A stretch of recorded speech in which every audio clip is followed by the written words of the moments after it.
This is a special video where we take two basic skincare recipes and show you how, with just a few tweaks, you can create additional products. First set of products are solid lotion bars and a creamy body butter. After that, we'll show you how to make a body scrub versus a lip scrub. These 4 recipes can also make the perfect gift for the upcoming holidays. Let's get started. We will begin with the lotion bars and rich body butter, and we'll be using Kokum Butter as the foundation of our formula. This butter is firm enough to be a good base for a lotion bar. Cut 16 ounces of Kokum Butter, melt, remove from heat, add 3 ounces of Apricot Oil, let it cool until there is a trace when stirred, and then add 1 teaspoon of fragrance and 1 tablespoon of glitter. Using about half the mixture, fill some silicone molds or push-up sticks, and leave the remaining product for the whipped body butter.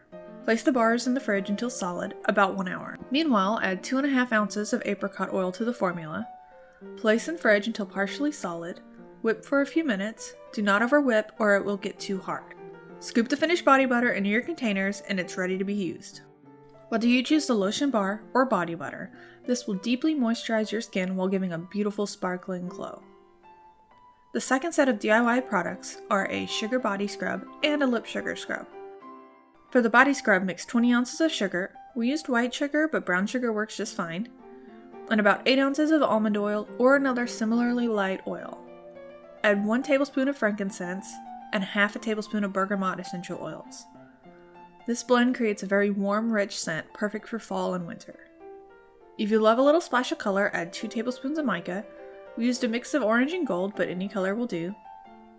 Scoop into your final container and it's ready to use.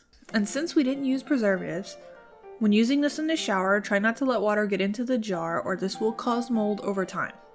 To make this into the perfect lip scrub, then add 2 tablespoons of castor oil to about 1 cup of the sugar scrub mix. Incorporate well and voila! Now you've learned to make lotion bars, whipped Kokum butter, body sugar scrub, and a lip scrub. Happy DIYing!